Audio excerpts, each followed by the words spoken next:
ャンピングカーのマッシュですが、キャンピングカーのテレビが映らないと思ったら、アンテナがなくなっていました。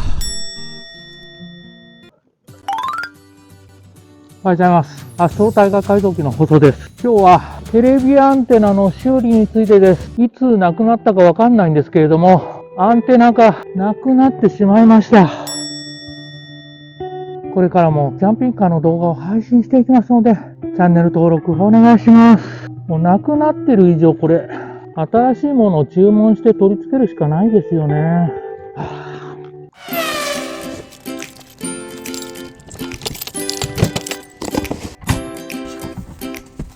注文してた商品が届きました。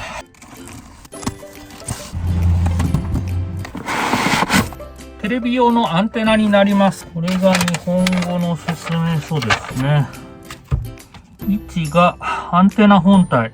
どっちかな？これか。車両側取り付けベース。アンテナベース。こういうことかな？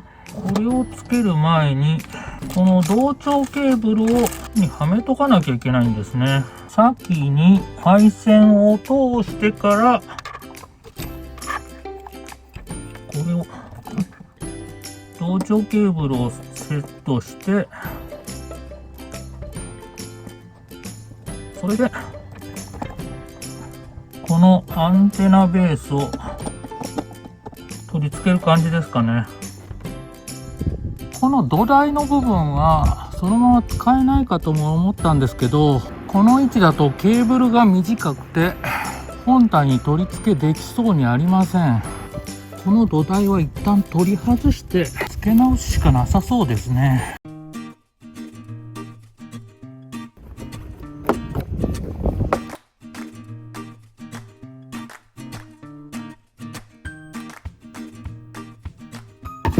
ネジを外したのに土台が取れません。よ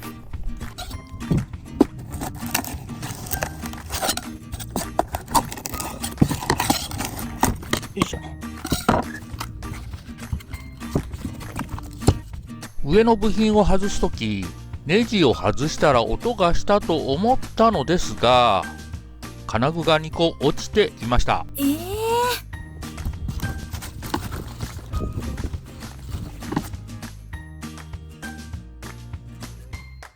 抜けましたけど、先がもう端子がなくなっちゃってますね。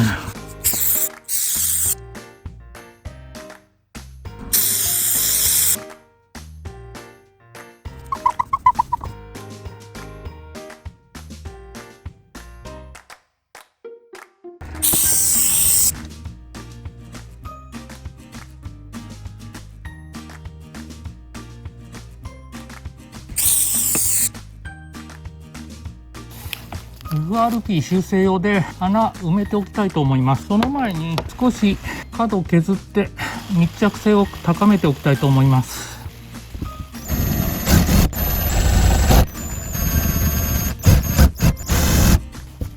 A 剤と B 剤を同量出しましたので、混ぜて穴を埋めていきます。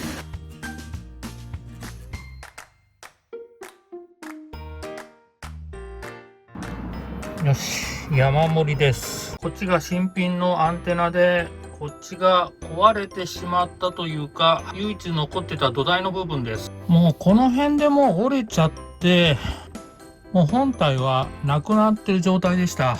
この土台の部分は全く同じなので、ここから上だけ交換できたらよかったんですが、アンテナのケーブルの長さに限りがあるので、位置を変えないと取り付けできそうにありません。それにしてもだいぶ劣化してますね。交換して正解かな。残ってたこの土台にはアンテナのケーブルを通すための穴が開いていました。この下には金属のプレートがあるので、ここは配線通せないみたいです。そこでここに穴開けたんでしょうね。もちろん元々の使い方はここの穴の上に土台を取り付けるんだと思うんですけれども、もう穴からはソーラーパネル用のケーブルも出てるので、こちらも同じように横に穴を開けてやろうと思います。この辺、ちょっとこの長さがもう変えてありますね。ケーブルを通すときに、多分これ、邪魔になるんでしょうね。ことは、こうカットしてあるな。短くなってます。この辺で部品カットして、こっちに穴開ける感じですかね。ちょっと加工したいと思います。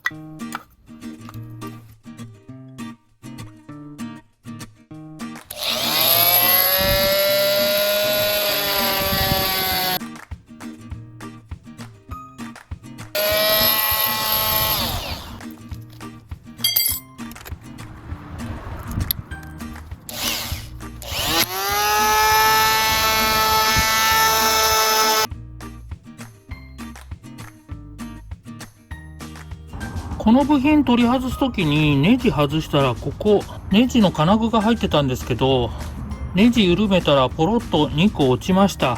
ここは落ちないようにコーキング剤で埋めてありますね。これも取り付けの時に落ちないようにコーキング剤じゃなくて瞬間接着剤かなんかでちょっと留めておこうかと思います。ダイソーの瞬間接着剤ゼリー状のタイプです。ケーブルを通す穴を開けていきます。少しずつドリルを太いものに変えて穴を広げていきます。はい、今日も作業していきます。昨日こちらの土台の部品、穴の加工とこちら短くカットしておきました。で、もうケーブルの先が取れてしまった状態なので、護水用の接続用の部品と防水キャップ買ってきました。こちらは防水用なんですけれども、普通の端子の方で大丈夫かもしれません。これ結構長いので、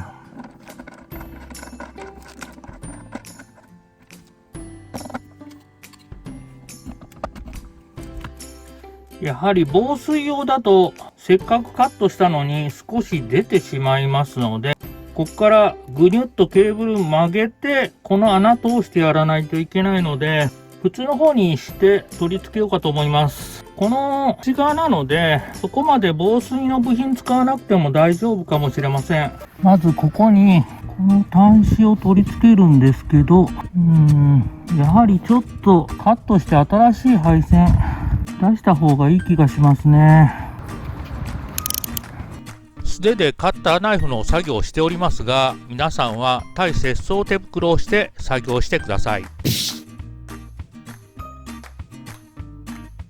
画像でちょっと分かりにくいかもしれませんが、この辺まで少し錆びてますので、やはりちょっと飛んでた、向いた方が正解だと思います。もうちょいかな。こちらのケーブルは 5C なので直径が 7.7mm ぐらいなんですけれども、この穴ギリギリに開けてしまったので、この部品を取り付けてからではここを通りません。先にこちらのケーブルを通してからこれで部品取り付けていきます。その前にこのキャップも通しとかないといけないですかね。ちょっと難しいかな。これ切って少し短くする必要があるかもしれません。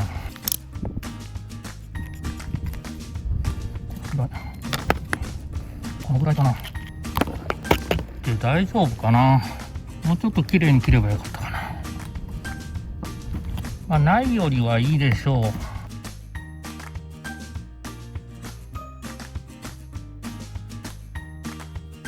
いしょ。難しいなこれ。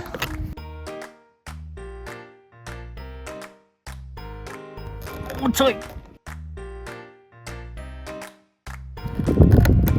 こんなもんかな。あとはここをペンチでかしめておきます。よいしょ。これを通して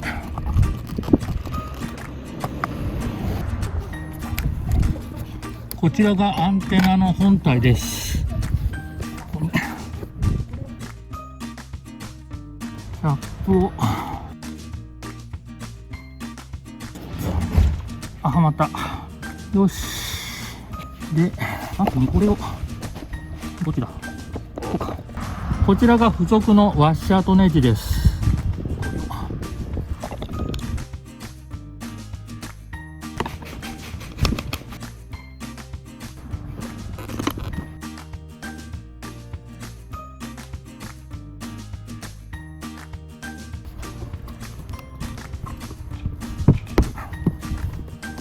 配線がもうちょっと穴太い方がよかったな。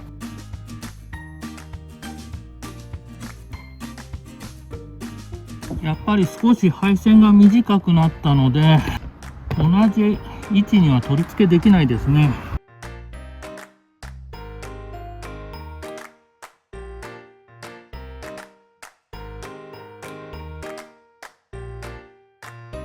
せっかく埋めたのにちょっと隙間空いちゃった。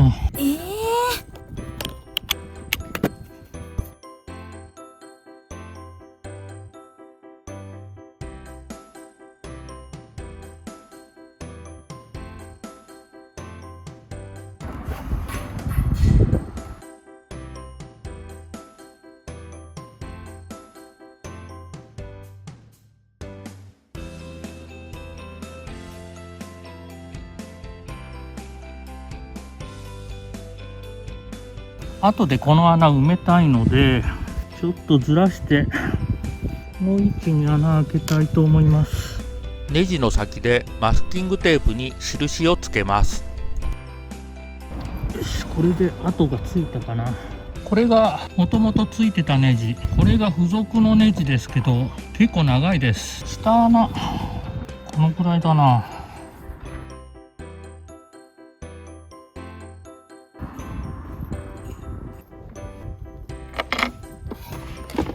やっぱ長いな。これがもともとのネジで、同じぐらいのネジ持ってきました。これだったらいい感じですね。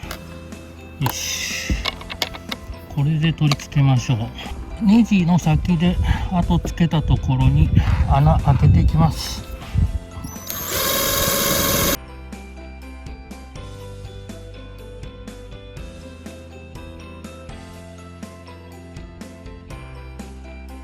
取り付けてるのではなく、ネジで下穴の位置を確認しています。よし、大丈夫だな。先にここのネジ取り付けちゃいますね。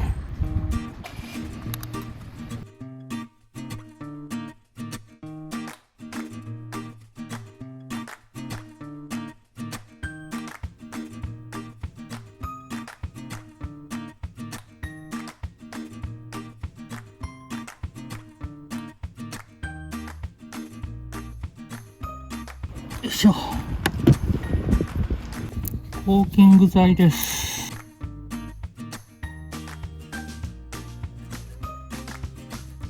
だいたいこの位置なんですけど、合ってるかですかね。爪楊枝を刺して下穴を確認しています。よし、この位置ですね。ドライバーで回せないのでラチェットで回します。よし、これで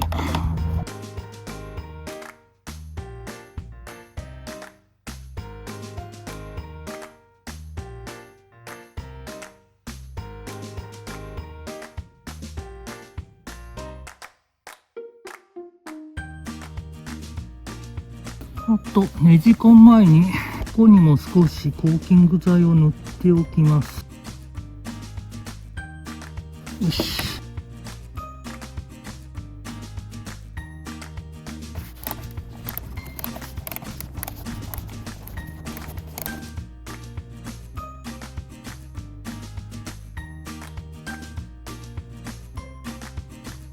よっしゃ。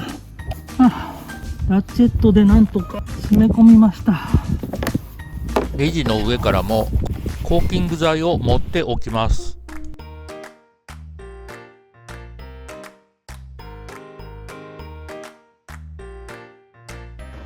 最後に穴埋め失敗したところもう一回埋めておきます。しっかり奥まで入れとかないと穴が塞がらないですね。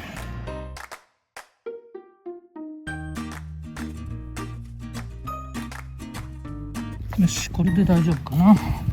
キャンピングカーのテレビでチャンネルスキャンしています。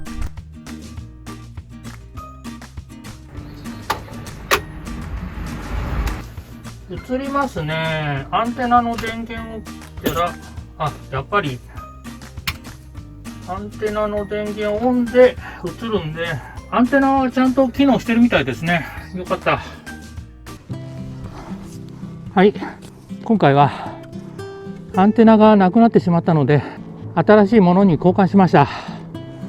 今回はケーブルの交換は難しかったので、アンテナケーブルの先だけ加工して新しいアンテナを取り付けました。電源の方はそのままですが、全く同じ機種なので問題なく使いました。今回の動画は以上になります。いつもいいねとコメントありがとうございます。これからも頑張って動画配信していきますので、チャンネル登録お願いします。最後までご視聴いただきありがとうございました。なんかウレタンの部品が余ったんですけど、特に書いてないんですよね、この部品。これ取り付けなくて大丈夫かな。